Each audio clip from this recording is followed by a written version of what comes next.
את החלק השני של השיעור הראשון נתחיל עם התצלום הזה.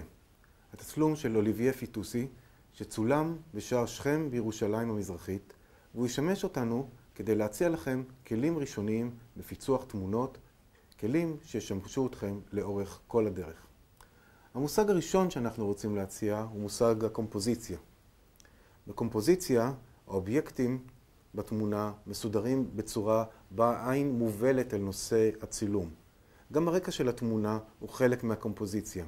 בין המאפיינים המשפיעים על הקומפוזיציה ניתן למנות את קביעת המרחק מהאובייקט המרכזי, בחירת צורות המסגרת והיחס בין האורך ובין הרוחב, קומפוזיציה סימטרית, מאוזנת, קומפוזיציות פתוחות, סגורות ועוד. להחלטה אודות ארגון האובייקטים, מיקום האובייקטים ביחס למסגרת ולאובייקטים אחרים, כיווניות האובייקט ועוד. כל אלו הם החלטות שקשורות בארגון הקומפוזיציה. ישנן בתוך המסגרת משמעות רבה להבנת היצירה. המושג הבא עוסק במיקוד קביעת מרחק המוקד של העדשה, כך שהדמות של העצם המצולם תתקבל על מישור הסרט, או במקרה שאנחנו מכירים היום, החיישן במצלמה הדיגיטלית. המיקוד, הפוקוס, משפיע על חדות התמונה, ותמונה שאיננה ממוקדת באובייקט המצולם תראה מטושטשת, אתם מכירים את זה היטב.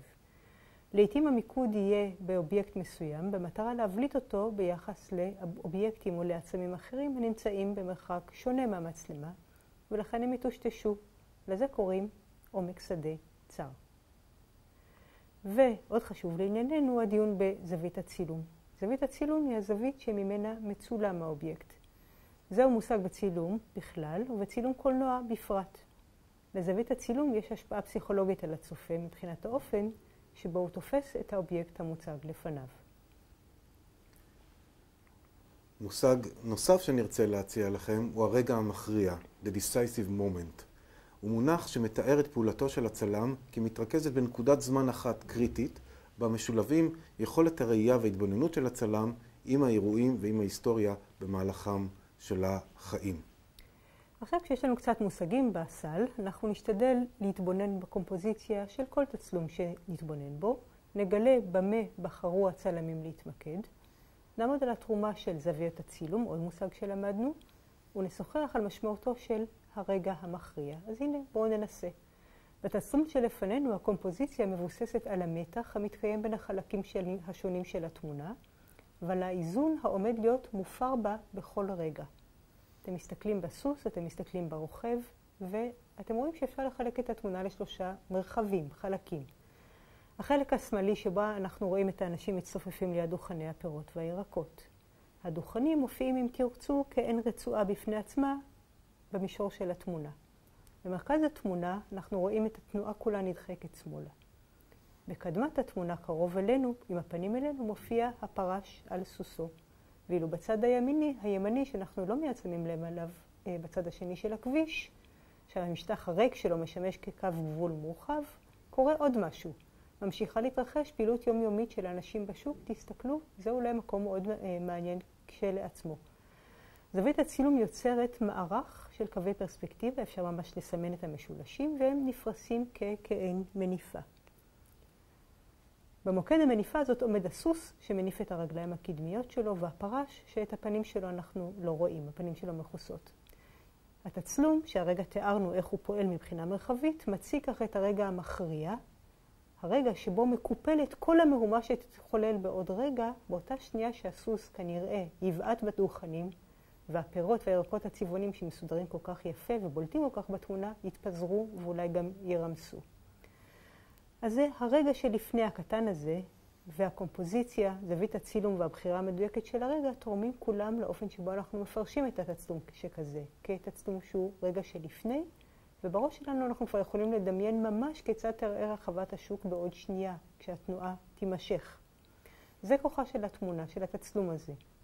הוא גורם לנו להתפעל ממאזן הכוחות הלא סימטרי בתמונה, ומהצבעוניות החזקה של הפירות והירקות שבולטים כל כך, אבל באותה שנייה, בעוד אנחנו מתפעלים מהאיזון והסדר, אנחנו כבר רואים את ההפרה החריפה האפשרית של כל אלה.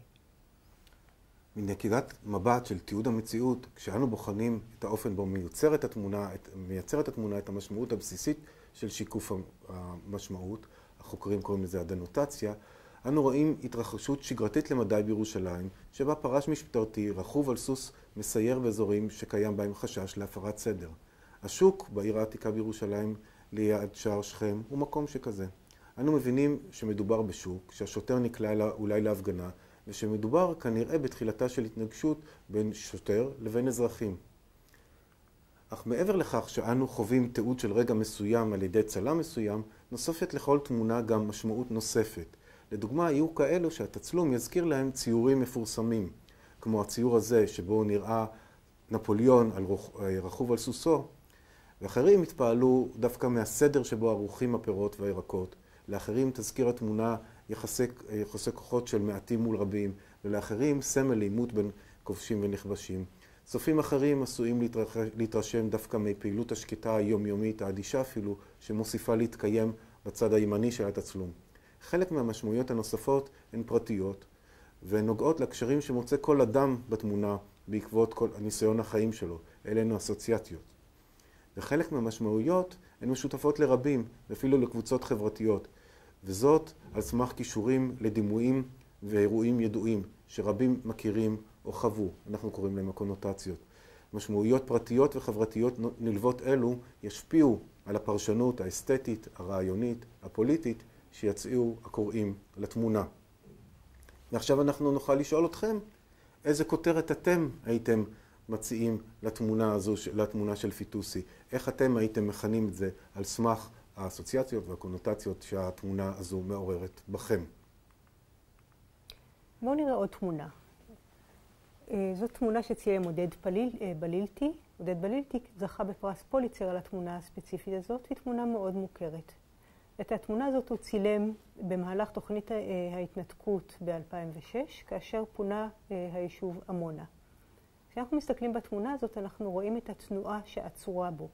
אנחנו רואים את פניהם הגלויות, את פניהם המכוסות של השוטרים, מול האישה שעומדת מצידה השני של הגדר, ואנחנו שוב רואים את המתח, את חוסר האיזון בקומפוזיציה ואת התחושה הזאת של אחת מול רבים. בלילטי בחר בתמונה הזאת ובעימות המאוד בולט לעין, אבל שוב אני מציעה לכם להסתכל במרחב האחורי של התמונה, ושם אתם רואים את המתיישבים שעומדים ומתבוננים בה, עומדים על הגדר או על הגבעה המרוחקת, ודווקא הזווית הספציפית הזאת נותנת לנו תחושה שיש כאן לא רק יחסי עימות בין משתתפים ולא רק רגע מכריע, אלא יש גם צופים שמסתכלים בכל זה כאילו יש לפניהם הצגת תיאטרון. אז גם בתמונה הזאת, כמו בתמונה של פיטוסי, מדובר בשנייה שלפני האיזון, הרגע שלפני, שעוד דקה אחת הכל יתמוטט כאן, ואנחנו מוסיפים גם את הנקודה שיש לנו אנשים מתבוננים, אנשים שמסתכלים במעין הצגת תיאטרון. והנה עוד תמונה. התצלום הזה של הפגנת חרדים ליד קיבוץ רגבים נגד סלילת כביש 6, בהפגנה הזו מחתה נגד פגיעה אפשרית בקברים עתיקים. אנו מזהים את אותה תבנית רעיונית וצורנית. אדם יחיד מול מכונה, כוחות שאינם מאוזנים, ותמונה בעלת תכונות סימבוליות. הקונוטציות שונות. האחת עשויה להוביל אותנו למשל לצילום המפגין הבודד מול הטנק, שכמוהו ראינו במקומות אחרים בעולם, כמו בכיכר טיאננמן כאן בתמונה למטה. ומצד שני תמונה של הריסת בתים באמצעות דחפורים, שגם בה כבר נתקלנו בעבר. הדנוטציה, המשמעות הבסיסית של האירוע עצמו ברורה. עימות מתקיים בין מוסדות המדינה לבין קהילה שמערערת על סמכות המדינה בשם אמונה דתית. אך הקונוטציות במקרה הזה שונות מצופה לצופה. כל אחד ואחת על פי אמונתו ולפי הדעה הפוליטית הייחודיים לא עולה. זווית הצילום הנבחרת מציגה את הדחפור במרכז התמונה, דוחף מעט את המפגין לקצה השמאלי שלה. מראה הזירה הסלולה אינו מצביע על כביש וגם לא על קבר. זאת אנו יודעים מידע כללי או לפי הכותרת או הקונוטציות האוניברסליות והפרשנות המקומית שמעניקים לתצלום את רבדי המשמעות השונים, כמו גם הניגוד בין הצבעים, השחור והכתום, שיש בהם את כוח הניגוד. היום אנחנו מכירים שימוש אחר בניגוד בין שני הצבעים הללו, ובנוף דומה ברקע מדברי. הנושא והמטרה כמובן שונים לחלוטין. אתם רואים כאן את תצלום ההרצאה להורג של דאעש, אך מעניין לבחון את האופן שבו הרקע הניטרלי למראה של הנוף, שלא רואים בו כמעט כלום, ופערי הכוחות בין שני הצדדים, הכתום והשחור, תורמים להבניית הסיפור במונחים של אחד מול אחד, ומקדמים את אפשרויות ההזדהות של הצופים, שוב כמובן, תחשבו על זה, כל אחד ואחת, ומערכת הקונוטציות, שלו או שלה. בתצלום הזה, התצלום של מנחם כהנא, צלם סוכנות הידיעות הצרפתית, אנחנו רואים שוטר רודף אחרי צעיר פלסטיני, שהדגל הפלסטיני שהוא נושא עמו מתבדר מאחוריו כגלימה. מבחינת הקומפוזיציה, הדגל על צבעיו הבולטים נמצא במרכז התצלום. כוחו של התצלום טמון בזווית הצילום הבלתי שגרתית, שמתמקדת בתנועתו של הצעיר, בקו התנועה שמסרטט הדגל ובתנועתו של השוטר. גם הצל שמטילים הצעיר והדגל הופכים את הצילום לחיבור אסתטי יותר מאשר להערה פוליטית או לדיווח על אירועים. במילים אחרות, המשמעות הקונוטטיבית, המשמעות של הקונוטציות כאן, של התנועה, הצל והצבע כמרכיבים מרכזיים ביצירת אומנות פלסטית, בולט יותר מאשר המשמעות הדנוטטיבית, הדיווח על מה שקורה כאן. שוטר יהודי שרודף אחרי צעיר פלסטיני במהלך עימות.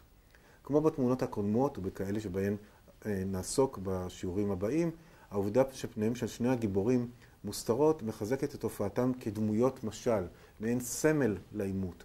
האבנים הירושלמיות שברקע תורמות בהופעתן לחלק מהמשל הזה, מהסיפור הגדול, אודות המצב הפוליטי בירושלים. אך כאמור, ענייננו כאן הוא בתנועה כנושא הצילום. בתמונה הזאת, צלם סוכנות הידיעות הצרפתית איליה יפימוביץ' צילם תמונה שהוצגה בתערוכת עדות מקומית לצילום עיתון ישראלי. בתמונה הזאת, שוב, הרגע המכריע שדיברנו עליו קודם, הוא הנציח את הרגע שבו פגע נהג ישראלי ברכבו בנער פלסטיני כאשר נמלט מקבוצת מיידי אבנים.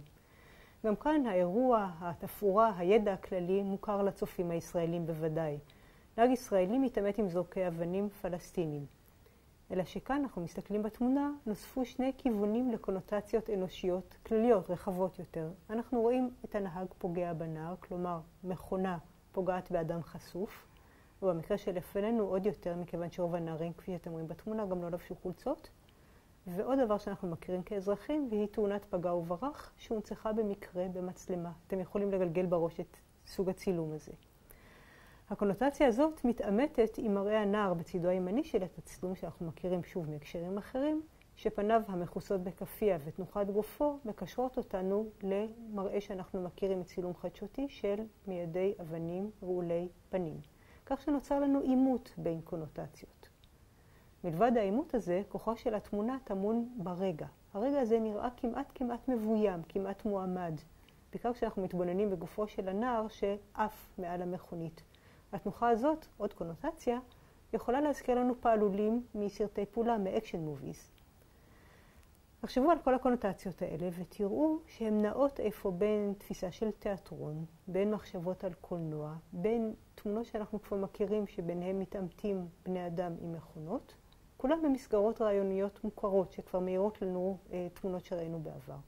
כל אלה עומדות מול סיטואציה קונקרטית, כן? הנהג שפגע בנער, וזאת סיטואציה שאנחנו מכירים מההקשר הפוליטי הישראלי, שבו מתרחשים עימותים ברחוב בין קהילות שונות כדבר שבשגרה. בכך מחדד התצלום הזה, היחיד, את הבנת צדדיו המורכבים של העימות. אך כדי להגיע אל הצופים אלינו, שאנחנו כבר עייפים מרוב תצלומים כאלה שראינו, הוא גם מציג אותו מנקודת מבט מפתיעה. הנקודה המפתיעה הזאת, הזרה, שעושה הזרה לתמונה, טעונה באפשרויות לקונוטציות מנוגדות שבונות את המתח בתמונה. בצילומים הבאים אנחנו נראה רצף של כמה תמונות שמציגות את הדקירה של ישי שליסל בגבר חרדי שהתפרץ למצעד הגאווה ביולי 2015. במצעד הזה הוא נכנס, דקר 5 צועדים ורצח את שירה בנקי ז"ל בת ה-16. כוחם של הצילומים הוא דווקא בארעיות שלהם, בזווית הצילום שמזכירה צילום דחוף, ספונטני, של צלם חובב שהיה במקום וצילם. הרצף שבו הוא נראה מתפרץ למצעד, מניף את הסכין, מפחיד בגלל הקלות הנראית לעין שבה הוא ביצע את מעשיו. הופעתו החיצונית, הבולטת, שמזוהה לפחות באופן חלקי עם בגדיהם של אנשי הקהילה החרדית, מתחדדת עוד יותר בשל לבושם החילוני של הצועדים האחרים במצעד והצבעים של הבגדים שלהם. אנחנו רואים כאן את אותם רגעים מכריעים שבהם משתולל שליסל בלב המצעד עד שנעצר. במקרה הזה גם הבנת המשמעות הדנוטטיבית של האירוע, הדנוטציה של האירוע, מעוררת בנו זוועה. התצלומים מרובי הנגודים מחדדים את הרגע שבו פניהם של הצועדים משקפים אימה ראשונית וחוסר הבנה.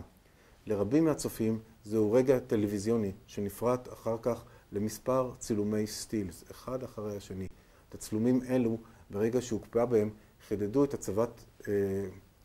את הצבת הכוחות המתעמתים זה מול זה.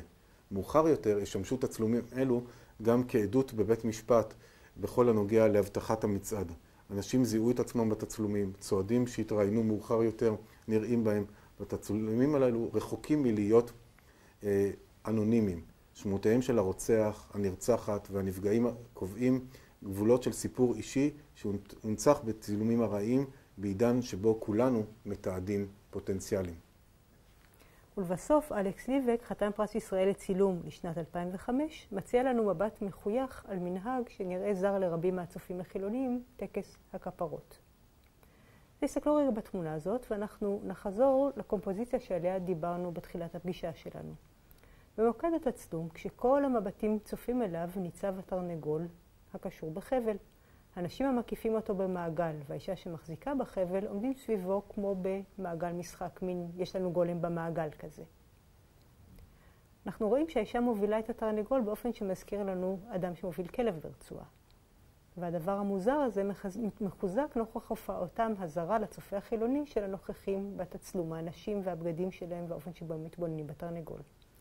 פתאום הרחוב הוא לא רחוב, אנחנו לא יודעים איפה הוא בירושלים במקרה הזה, אלא אנחנו רואים תיאטרון. ובמרכז תיאטרון הרחוב של ליבק עומדים הפעם נציגים של הקהילה החרדית שנראים לנו אולי זרים ומוזרים מתמיד. אנחנו נסיים בשני צילומים של השרפה בכרמל, שני צילומים להשוואה. אותו אתר שצולם אחרי השרפה הגדולה שהתרחשה בכרמל בשנת 2010. שימו לב לנקודות המבט ולשימוש בצבע ולתרומתם לאווירה העולה מן התצלום. למראה האוטובוס השרוף, העצים, לנוכחות האנשים ולקונוטציות השונות שמעלה כל צילום. נוכל לדבר ולשאול באילו אמצעי מבט צילומיים נקנו שני הצלמים הללו, אוריאל סיני ואבישג שאר יישוב, כדי לספר בתמונה אחת את סיפור האסון. מה נמנעו מלהציג? על כל השאלות הללו אנחנו ננסה לענות גם בשיעורים הבאים. להתראות.